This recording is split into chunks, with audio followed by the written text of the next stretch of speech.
Bonjour et bienvenue dans Bref de Poésie. Aujourd'hui, j'aurai le plaisir de vous faire découvrir le travail d'Anne-Marie Pralon et son dernier recueil, La Margeride, publié aux éditions Z4.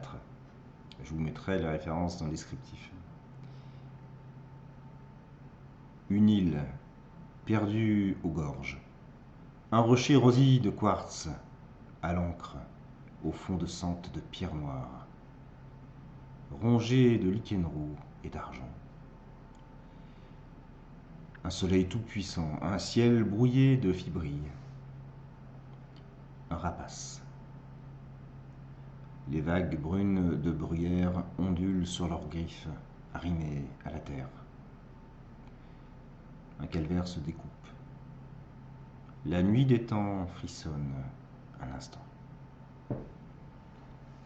Second texte. Les nuages montés en neige remplissaient l'horizon.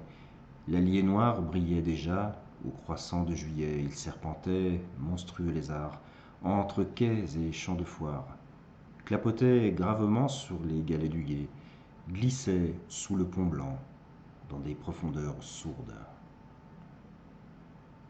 La fête battait son plein. Tout était comme avant. Les ballons en cage tremblaient dans l'air soufflé, s'absorbaient dans une ronde molle, éclataient.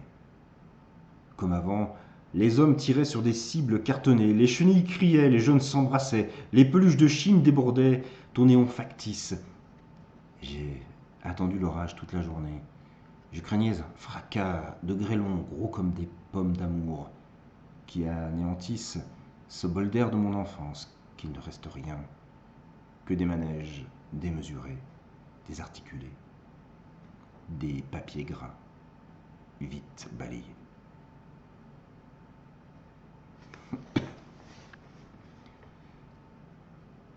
Un morceau de temps s'écoule, ces nuages dansent dans la rivière argentée, puis disparaissent sous le pont. Les rives douces et blanches enrobent les pierres cassantes, le silence se tait. Mon corps est d'eau fraîche, mes veines de cristal battent au temps du poème. Et si le vent se lève, mon amour, si au zénith la glace fond, l'obtus des angles ne me blesse plus.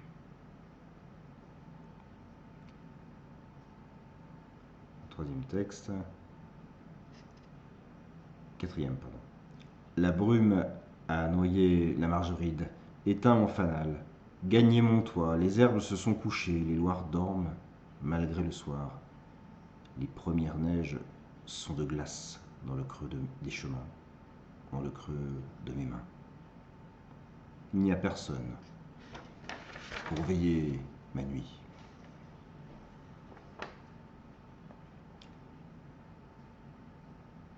Elle l'a attendu.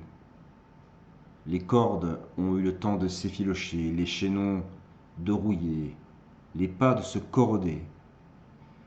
Elle a pu lire dans les cercles des arbres coupés, les plis des feuilles mortes, des tissus froissés, des pages écornées de cahiers d'écolières, des lettres d'abandonnés, d'amants oubliés.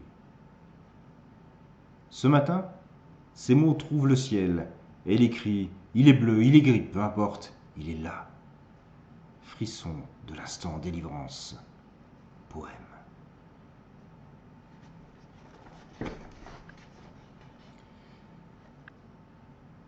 Solitude minérale, palpitante.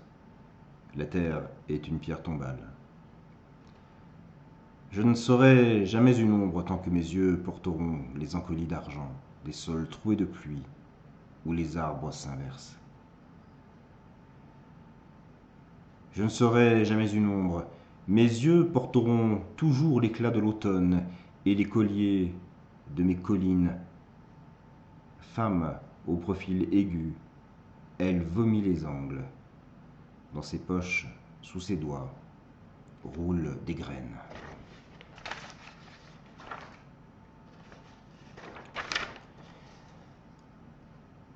Il y avait un chemin de sable, d'éclat, un mur, un âne aux grands yeux noirs, un églantier, une buse qui planait. Il bruinait dans le vent, les lourdes écailles de l'ose grise étaient glacées d'argent. L'eau de neige se marbrait de soleil. Marcher, ne pas laisser fuir mon âme, la garder, ne pas tuer le Dieu en moi. Et un dernier texte. Dans le creux d'un coup, le silence d'un mot, le frisson d'un rire, le souffle d'un je t'aime. Les larmes non pleurées sont le chant des poètes. Une très très belle poésie, un recueil que je vous invite à vous procurer, à découvrir. La Margeride d'Anne-Marie Pralon. J'aurai le plaisir de lire de nouveau de ces textes, sans aucun doute dans une prochaine émission. En attendant, je vous souhaite de passer une très belle journée en poésie.